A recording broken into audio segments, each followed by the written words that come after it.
Hi, welcome to another edition of This Issue. My guest this time is Reverend Bill Bliss from Bath. Bill, welcome to the show. Thank you, Bruce. Great to be here. Glad to have you. You're the first person that I ever had on my public access show when it began in December of 2003. Wow. Now we're 16 years later and the 150th show, so thanks so much for being here once again. You're so welcome. It's really an honor to be with you and to have been a part of this whole This Issue project through the years. Yeah, it's great. Why don't you tell us a bit about yourself and what you do? Let's see. I serve as pastor of the neighborhood United Church of Christ, a congregation in Bath. For 20 years I've been doing that. I've been a pastor for about 30 years now. And the exciting news for me is in the last year I became a co-pastor and we've included a new pastor on our staff in Bath, Holly Reed, who just got ordained about a week ago. So we're filled with that excitement. I'm really into the church as a community of transformation and of loving kindness and healing for the whole world. And you all have a weekly neighborhood cafe where you feed anybody that walks through the door. That's right, yeah. How long has that been going on? I think we're in our 9th year of the neighborhood cafe. It's a free restaurant. It's one of the things that motivated us about 4 or 5 years ago to move to a restaurant in downtown Bath. And it's just how we do church on Tuesdays. We call it the Liturgy of Hospitality. It just goes on all day. Probably about 60 or 80 people come there for dinner. Maybe for 20 of those people, it's the best meal they'll get that week. But for the others, it's just time for community, for making friends, falling in love, getting in fights, talking with people across tables. What a wonderful community building thing it is. Yeah, too. it really has been a lot of fun and a very rich experience. Yeah. We just returned, you and I, my partner Mary Beth, and 21 other people, so 24 people. We just recently returned from a study tour to Russia where we visited Moscow, Crimea, and St. Petersburg for just over 2 weeks. Why did you choose to participate in this delegation?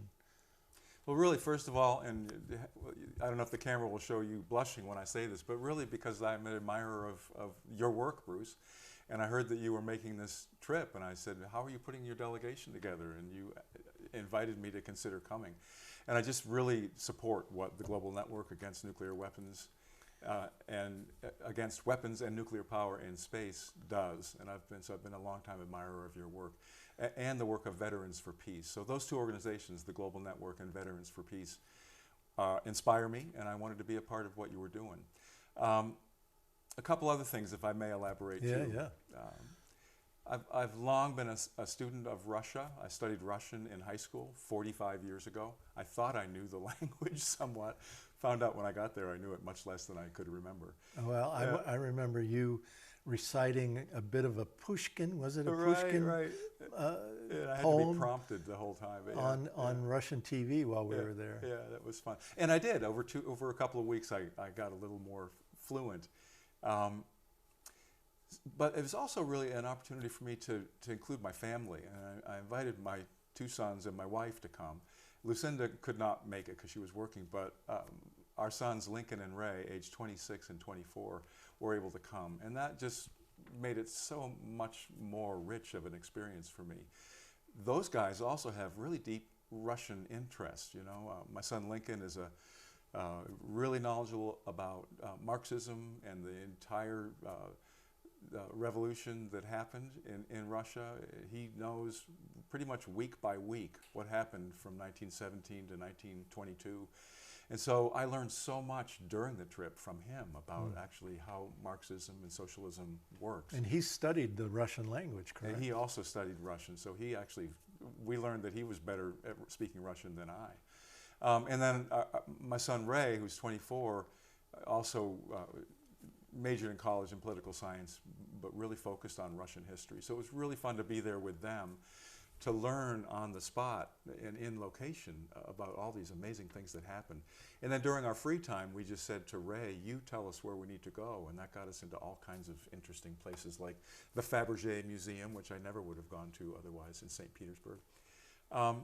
So, but really underneath even those reasons, my reason for going was, I think, the motivation for the whole trip, which was to connect with local people in Russia, from local people in the United States, to get beneath and beyond the story that we're so constantly told about how Russia is our sworn arch enemy forever.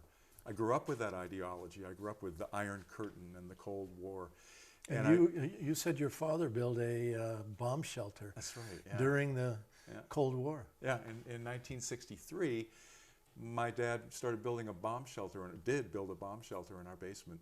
I always like to add to that by 1967, he was standing out in front of Longfellow House in Portland protesting the Vietnam War. So he took those years to look inside what was really happening there. And I don't know how he would have felt later about having built a bomb shelter, except really glad that we haven't had to use it.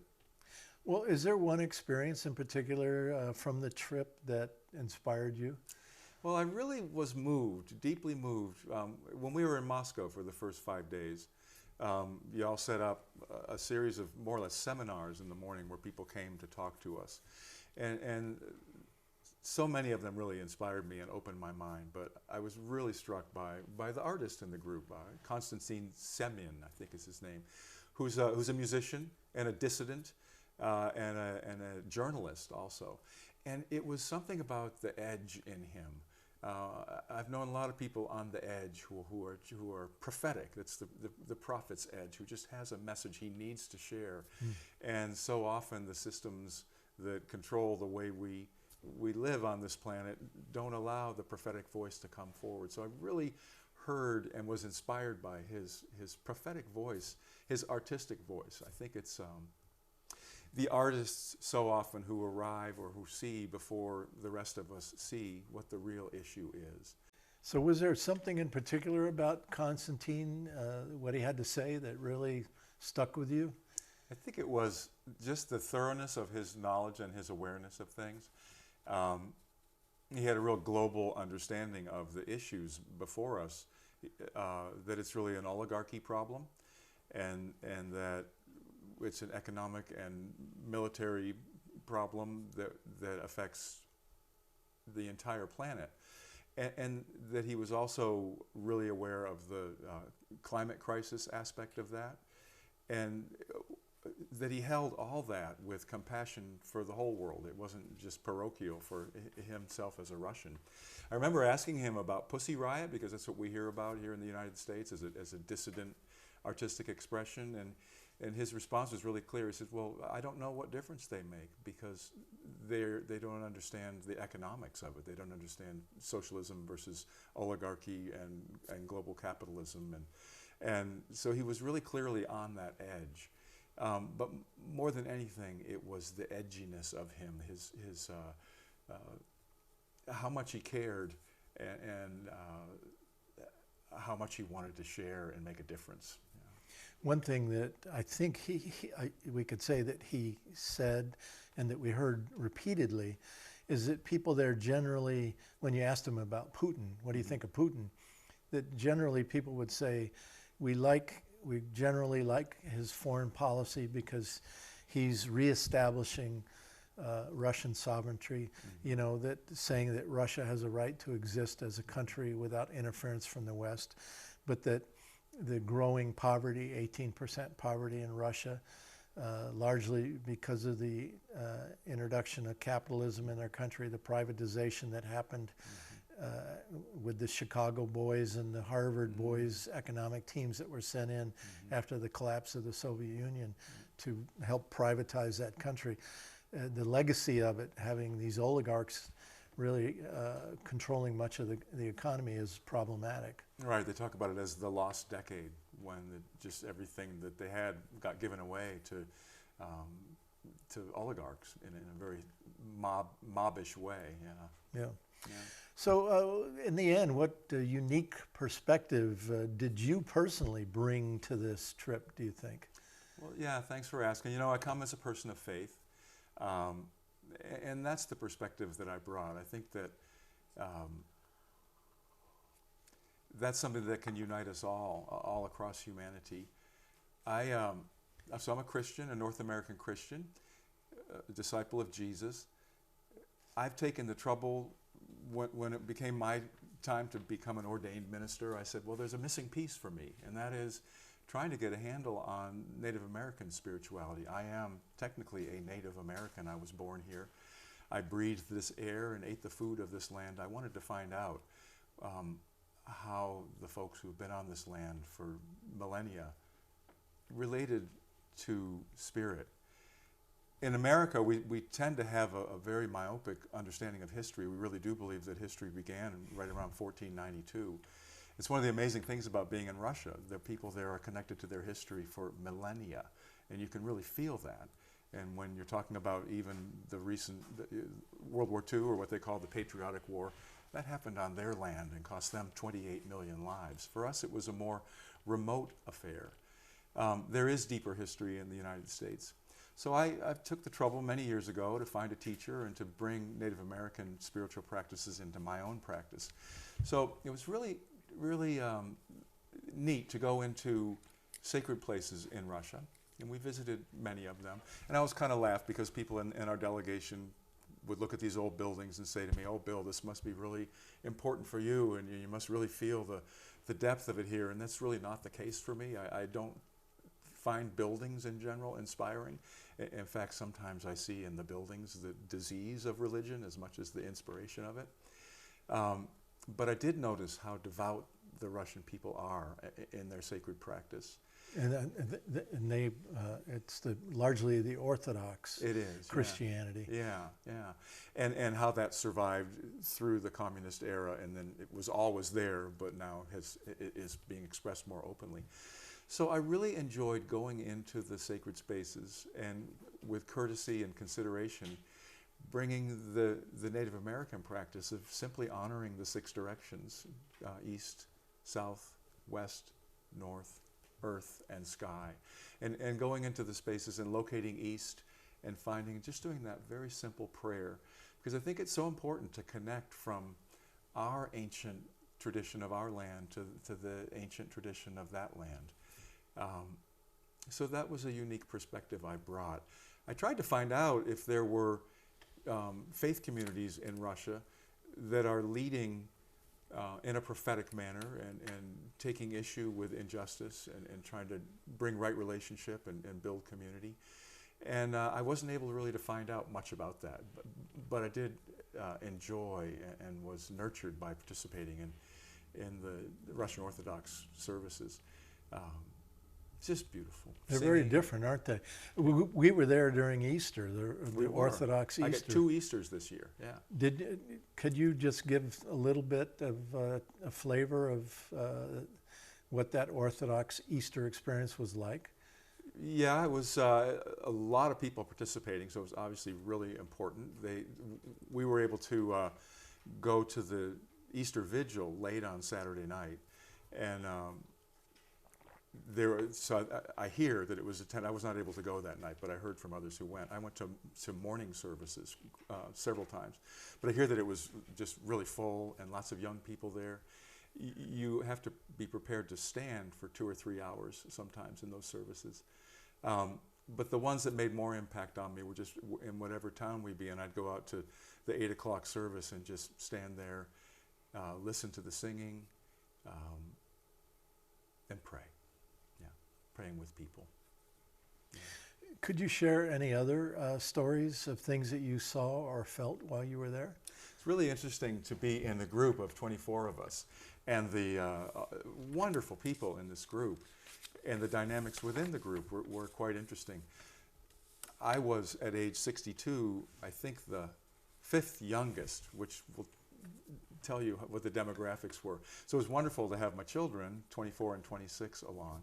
And have just a really beautiful man named Will Griffin, who must be in his mid-30s, was there, and having him talk about his experience as a veteran of the Iraq and Afghanistan. I've interviewed him on this show. Oh, okay. So Will's been in this chair. Yeah. I was so happy to have my children interact with someone like Will, who has that experience and who came out of his military experience with a commitment to working for peace. it was just also just great to be with people who had made a life of this work, and to see how we all, in different ways, interacted with Russian people. I was blown away by the guides that we had, Leonid and Tanya, so knowledgeable, so generous. So those were all wonderful things. But more broadly, I would have to say that my takeaway is having my Cold War mind blown wide open. I did grow up with Cold War mentality, and that stuff settles really deeply. And I knew that so much of it was made up, and some of it was real too. But I've read and studied it, and I see how the Cold War has been a strategy of the military-industrial complex and the permanent war economy and all that stuff. So I knew that.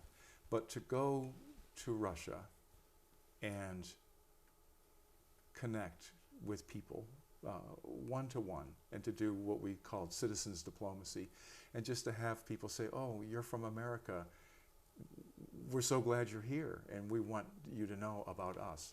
Probably the culmination of that was marching in the May 9th parade, which is their celebration of the end of the patriotic war of the Second World War in St. Petersburg. And the tradition there is for everyone to get out in the street and carry a photograph of a loved one who served in the war, and simply to walk. There's some singing of songs and some chanting, but simply to remember. And you have a really deep awareness that from the Russian perspective, they defeated fascism and Nazism on behalf of the world with lots of help. But they had the struggle right in their home. And to be in St. Petersburg, where in the siege 1 million or so people died, many of them of starvation, and then be with the descendants of those people, carrying photographs of loved ones, as I carried a photograph of my father, who was in the Navy Medical Corps in World War II, and have conversation where people remembered we used to work together for common purposes, and then to feel that we can do that again. What about Crimea? We went to Crimea. We visited 3 cities there: Simferopol, Yalta, and Sevastopol, where the Russian Navy is located. Mm-hmm. What was your experience of, knowing that Crimea is a controversial issue? Russia is accused of taking or stealing or annexing mm-hmm. Crimea from Ukraine. Mm-hmm. What's your experience of what you learned and saw about Crimea? Well, first of all, you're aware you're in an extraordinarily strategic location on planet Earth, militarily and culturally. So whoever holds Sevastopol has a lot of military authority. And so you can see that it's really important for Russia to have that strategically. And so that when NATO and the United States have been systematically encroaching on that, it's evident that it's imperative for the Russian people to keep control of that. And they've had, Russians have held Crimea since 1783, I believe it was, during Catherine the Great's time. Right, in an alliance that, in an alliance that they made then. One of the other motivators for going to Russia in general was to, in response to what I've learned about what NATO and the United States did in Kiev and in Ukraine in 2014. And so it was really inspiring to go to Crimea and to see some of the aftermath of that. So Crimea was part of Ukraine when it was a Soviet republic.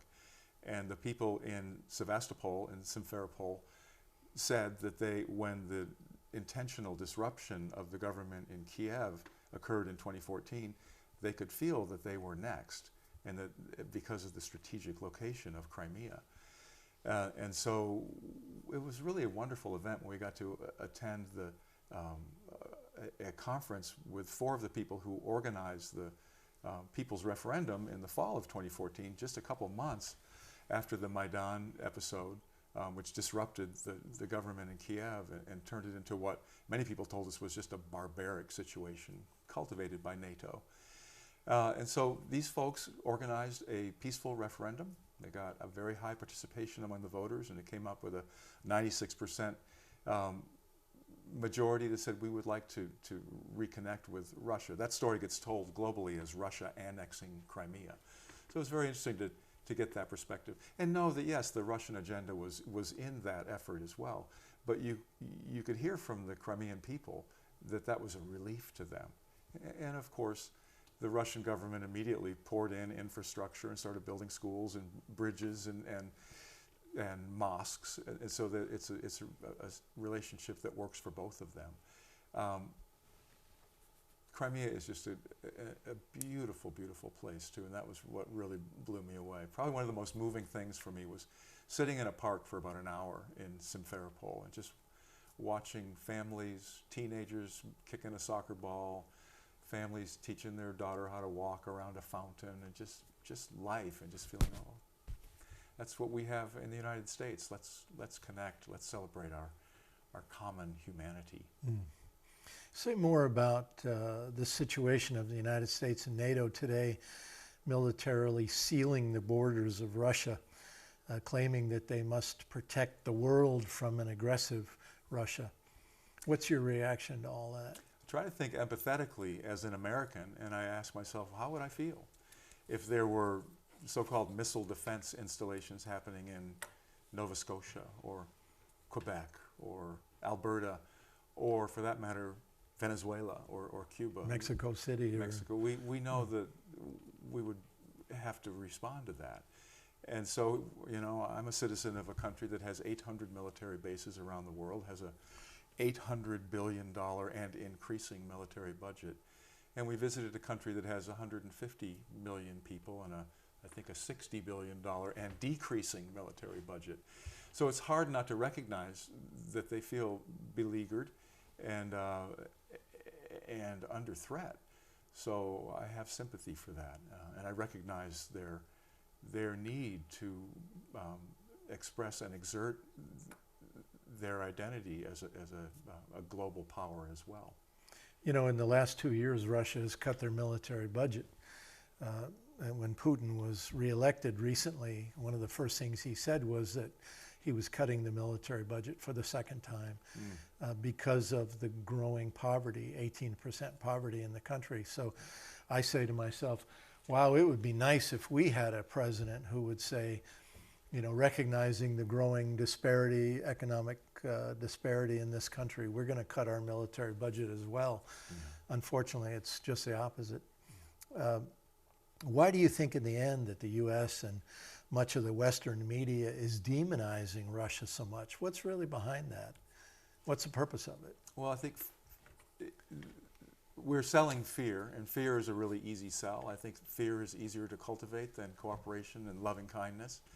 I'm not thoroughly sophisticated in my understanding of global economics, but it feels to me like oligarchy, banking, and money interests are driving what I've learned to refer to as the permanent war economy, the economy that thrives when we keep building more weapons, and we know that weaponry is the #1 export of our country, so it feels like that agenda is being expressed, all in the name of fear of the other or the stranger.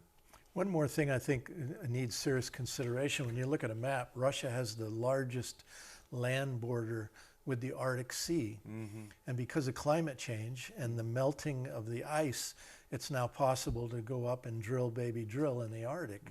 The Rand Corporation, based in Santa Monica, California, has come out with a study saying that the U.S. must balkanize Russia or break it into smaller pieces so that Western oil corporations will have access and control of much of that border area to the Arctic to drill baby drill. So I think as Russia is demonized, Putin is demonized by the West, it makes it easier for the American people and people in the West, NATO countries, to say, yeah, okay, go ahead, we'll give you more money so you can protect us from that aggressive Russia, when it's really, I think, just the opposite. Yeah. You don't have to look too hard to see the extractive industry's hand in all of that, from the second to last Secretary of State, who was an ExxonMobil CEO. So you don't have to look too hard to see that agenda. And It was really encouraging in Russia to find strong concern about the climate crisis, and they're very aware of that, as people in the United States are becoming aware as well. So my hope is that we'll be able to shift away from that. As always, when power comes under threat, it doesn't go hide in a corner. It lashes out more and more, and it feels like that's part of what we're involved in right now. Well, we've got just less than 2 minutes left, Bill. Why don't you make a closing comment and say whatever you might like to say to the viewers about your experience going to Russia? Oh, thanks. Yeah, thanks for having me on the show. How fortunate I am to have been able to be a part of this trip, to meet not just the other people in the delegation, but all sorts of people whom I will stay in touch with in Russia. Really, to have a connection, you know, you can't quantify it, but I just believe that having gone and spoken with several hundred people in Russia, looked them in the eye, marched in a couple of parades with them, really asked sincere questions from my interest and their interest. I just believe that that sort of thing makes a difference and adds up to healing for humanity and the whole planet, which is hurting a lot right now. So I'm really grateful to have been able to go. And we were so glad to have you, Bill Bliss. Thank you very much for coming on the show. Thank you, Bruce Gagnon, for leading that. And thank you for watching another edition of This Issue. Until next time, good luck to you all, and please get organized.